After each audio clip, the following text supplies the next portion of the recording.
ये कहानी हम बेंगलुरु से आप तक ला रहे हैं, जहां पर हम बात कर रहे हैं सैयद गुलाब की। सैयद गुलाब एक बिजनेसमैन हैं और वो पिछले 5 साल से अस्पताल के बाहर जो अटेंडर्स होते हैं उन्हें फ्री में खाना तकसीम कर रहे हैं। इन्होंने एक रोटी चैरिटेबल ट्रस्ट के नाम से शुरुआत की है और पिछले 5.5 साल से वो अब तक लोगों को खाना देते आ रहे हैं। इंदिरा गांधी चिल्ड्रन हॉस्पिटल रहने दो या फिर टीबी हॉस्पिटल, निमहांस हॉस्पिटल, हर जगह पर लोग परेशान हैं। गवर्नमेंट हॉस्पिटल्स के अंदर पेशेंट्स को तो खाना मिल ही जाता है, लेकिन उन अटेंडर्स का क्या होगा जो अलग अलग गाँव से आ रहे हैं और कम से कम उन्हें महीना 2 महीने यहाँ पर रहना होता है। एक वक्त का खाना तो वो खा सकते हैं, लेकिन कई बार उन्हें खाना नहीं मिल सकता या उनके पास उतने पैसे नहीं होते।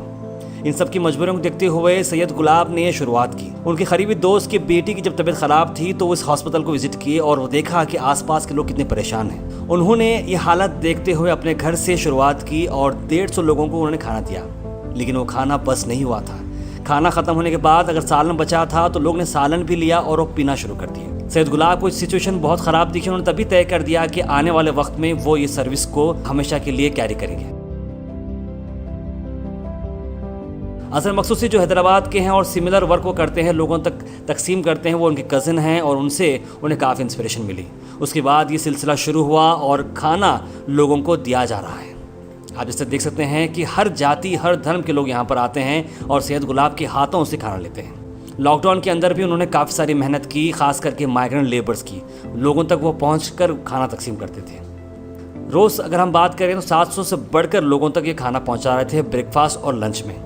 कोविड-19 की पैंडमिक के बाद सोशल डिस्टेंसिंग मेंटेन करते हुए ये नंबर्स कम होते गए और अब फिलहाल वो 300 से 400 लोगों तक खाना देते आ रहे हैं। सैयद गुलाब के इस जज्बे को #बेंगलुरु सलाम करता है और उम्मीद करते हैं ऐसे कई सारे लोग आगे आएँ और इस तरह का सोशल वर्क करते रहें। अपने बिजनेस को कैरी फॉरवर्ड करते हुए वॉलंटियर्स की मदद लेते हुए ये काम करते आ रहे हैं, इसलिए उनके एंटायर टीम को भी हम सैल्यूट करते हैं। आइए देखते हैं #बेंगलुरु की एक्सक्लूसिव स्टोरी सैयद गुलाब जो चला रहे हैं रोटी चैरिटेबल ट्रस्ट। हेलो एवरीबॉडी, मैं हूं आफरीन हुसैन और आज #बेंगलुरु आपको एक ऐसे शख्स से मिलाने आए हैं जो कि एक बिजनेसमैन है, लेकिन पिछले 5 साल से हर दिन हॉस्पिटल में भर्ती हुए लोगों के फैमिली और अटेंडेंट्स को खाना खिलाते आ रहे हैं।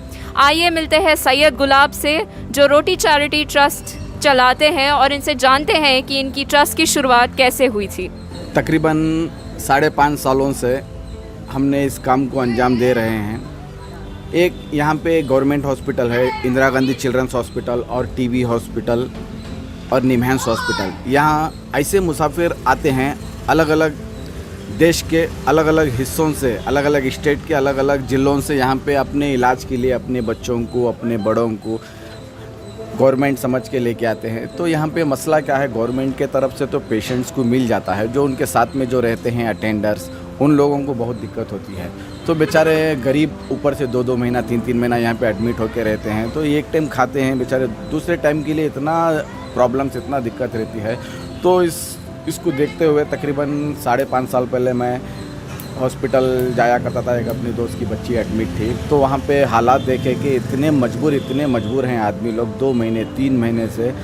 तो मैं अपने रिलेटिव को, बच्ची को देखने के लिए जाता था, तो वहाँ पे उन लोगों को खाना लेके जाता था। तो ऐसे लोग जो वो लोग खाते तो दूसरे लोग ऐसा देखते थे कि पता नहीं 2 दिन से या 1 दिन से भूखे रहते थे। तो मैंने इरादा किया कि क्यों ना इस काम को, लोगों को मदद के लिए मैं भी आगे बढ़ूँ, इन लोगों को खाना खिलाने की कोशिश करूँ। तो मैंने पिछले इतवार के दिन अपने घर से खाना बनवाया, तो वहाँ पे लेके जाके उन लोगों को तकसीम किया। तो उधर के हालात ऐसे थे, तो तकरीबन मैं 150 से या 200 लोगों के लिए खाना लेके गया।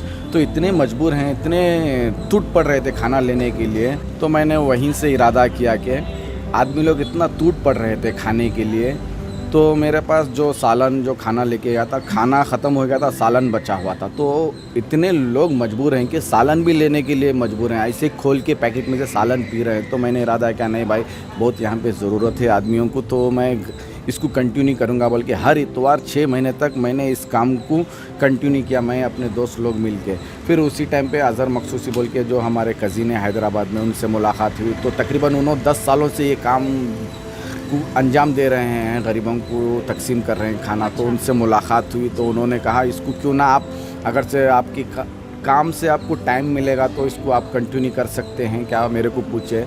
जी, तो आप बिज़नेस करते हैं और साथ में ट्रस्ट का काम भी चलाते हैं, तो आप हमें बताइए कि ये दोनों काम आप साथ में कैसे मैनेज कर रहे हैं। नहीं, पहले पहले में तो मुश्किलात हो रहे थे, क्योंकि मैं भी अपना काम कारोबार भी देखना ज़रूरी है, क्योंकि जो मेरे साथ आते थे 2 साहबाब जो वॉलंटरी करने के लिए, खिदमत करने के लिए, उन लोगों का भी काम धंधा था। क्योंकि तो हमने एक टाइम सेटअप किया हुआ था दोपहर के टाइम पे, जो लंच टाइम में तो वो भी कोई ऑफिस में काम कर रहे हैं या कोई लेबर्स में हैं, तो वो टाइम निकाल के लंच टाइम में वॉलंटरी करने के लिए, खिदमत करने के लिए आ जाते थे। तो मैं भी दोपहर तक अपना काम निपटा लेता था, फिर दोपहर के बाद में लेके जाके डिस्ट्रीब्यूशन करता, फिर उसके बाद में बस अपने कारोबार में लग जाता मैं। जी, तो लॉकडाउन में भी आपने रेशन किट्स बांटे, फूड पार्सल्स बांटे, आपका भी जो कारोबार था वो ठीक से नहीं चल रहा था, बेरोज़गारी थी बाहर, तो आपने इस काम को कैसे कंटिन्यू किया? देखिए, मेरा ये मानना है कि हंगर हस नो रिलीजन, मतलब क्या है, भूख का कोई मज़हब नहीं होता। भूख तो हर मज़हब वाले को लगती है। जैसे कि सारी दुनिया जानती है कि पैंडेमिक ऐसा सिचुएशन आया है कि कोविड-19 सारी दुनिया के अंदर और ख़ासकर हमारे हिंदुस्तान के अंदर में इतनी पहले से ही भूखमरी है। ग्लोबल हंगर इंडेक्स के मुताबिक 92 पॉइंट पे हमारा हिंदुस्तान पहुंचा हुआ है गरीबी के तहत पे, और उस ऊपर से ये कोविड-19 की महामारी, तो हम अंदाज़ा लगा सकते हैं कि फिर भी इसके वजह से आदमी लोगों को काम धंधा नहीं है। जैसे कि माइग्रेंट्स लेबर जो जहाँ जहाँ है वहीं ब्लॉक हो गए, जो अपने गाँव पैदल जाने के लिए मजबूर हो गए, जो आप सब लोगों ने देखा होगा सोशल मीडिया के थ्रू, चैनलों के थ्रू। तो उस टाइम पे हमारे ऊपर भी एक बहुत बड़ा चैलेंज आ गया, क्योंकि तो हम लोग तो खाने का काम तो कर रहे थे हॉस्पिटल में, और हॉस्पिटल का मसला क्या था कि जितने भी लोग हॉस्पिटल में एडमिट थे, जो अलग अलग स्टेट के थे, जो कोविड का जो लॉकडाउन का जो ऐलान हुआ, उस टाइम पे हॉस्पिटल वाले जो डॉक्टर लोग, जो छोटे मोटे जो पेशेंट्स रहते, जो ज़्यादा क्रिटिकल कंडीशन लोगों को हॉस्पिटल में रखते, जो नॉर्मली क्रिटिकल कंडीशन जो था उन लोगों को गांव जाने के लिए बोल दिए, क्योंकि तो सारे गवर्नमेंट हॉस्पिटल वो कोविड सेंटर में तब्दील हो गए हमारे बेंगलोर के अंदर में। हेल्थ भी देखना है, हमारा भी देखना है और उन लोगों का भी देखना है, वो हिसाब से हमने पार्सल चालू किया। फिर माइग्रेंट्स की बहुत बड़ी चैलेंज हो गई थी हमारे ऊपर में, माइग्रेंट्स लेबर का, जो गांव जाने के लिए, पैदल जाने के लिए मजबूर हो गए। तो हमने उनको अलग अलग हिस्सों में, जैसे कि बेंगलोर के जो माइग्रेंट्स लेबर, जो नॉर्थ इंडियन जो ज़्यादातर यहाँ पे थे, उन लोगों को हमने रिसर्च किया, जो ज़्यादा ज़रूरतमंद लोग हैं, जो उन लोगों को हमने तकरीबन राशन किट तकरीबन 25 से 30 हज़ार फैमिलीज़ के लिए उस टाइम पे भी हमने राशन किट प्रोवाइड किया।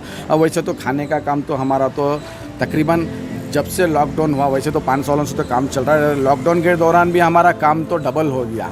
अभी इसके टाइम पे हम लोग तो काम तो अभी तक तो कर रहे हैं। तो आप अप्रॉक्सीमेटली एक दिन में कितने लोगों को खाना खिलाते हैं, कितने लोग आपसे खाना खाते हैं? अभी पिछले लॉकडाउन से पहले हमारा ब्रेकफास्ट भी था, ब्रेकफास्ट में 300 लोग खाते थे, और लंच में तकरीबन 300 से 350 लोग खाते थे। तकरीबन पूरे दिन में 700 लोगों का हम खाना प्रोवाइड करते थे। अभी लॉकडाउन में अभी ब्रेकफास्ट भी थोड़ा स्टॉप हो गया, अभी हमारा तो लंच का ही चल रहा है। लंच में 250 से 300 लोग डेली खा रहे हैं। और ऐसा कोई मैसेज जो आप अपने लोगों को बोलना चाहते हैं, लोगों को कुछ भी बोलना चाहते हैं तो आप? कोविड-19 जो आया हुआ है सारे देश के अंदर, अभी तो ख़त्म नहीं हुआ। अभी फर्स्ट वेव की इतना ज़रूरत नहीं पड़ी ऑक्सीजन की, सेकेंड वेव में भी बहुत सारा ऑक्सीजन की प्रॉब्लम चालू हुई, क्योंकि आप लोग अंदाज़ा लगा सकते हैं कि अभी थर्ड वेव बोल रहे हैं, अभी पता नहीं नया बच्चों में आने के लिए बोल रहे हैं। मैं यही सब लोगों से रिक्वेस्ट करता हूं कि हिंदुस्तान हो या हिंदुस्तान के बाहर लोग बस उन लोगों से यही रिक्वेस्ट करता हूं कि बस आप सेफ्टी से अपने अपने घरों में रहिए। ऊपर वाला करे, अल्लाह ना करे कि ये थर्ड वेव ना आए, तो इसमें सबकी भलाई होगी, क्योंकि तो पहले ही पैंडेमिक 1.5 साल 2 साल से सब लोगों की परेशानी सारे दुनिया में झेल रही है। ख़ासकर हमारे हिंदुस्तान के अंदर तो बोल ही नहीं सकते, ऐसा सिचुएशन क्रिएट हो रहा है। अभी सब लोगों से भी यही रिक्वेस्ट करता हूँ कि आप बार अभी वैक्सीन का भी बताना मैं चाहता हूँ, तो आप मेहरबानी से आप जो भी गवर्नमेंट बोल रही है, जो गवर्नमेंट के गाइडेंस के मुताबिक आप वैक्सीन ज़रूर से लगाइए। तो ये थी रोटी चैरिटी ट्रस्ट और सैयद गुलाब की कहानी। For more such news stay tuned to go hash Bengaluru. This is me Afreen Hussain with camera person Noor Zahira.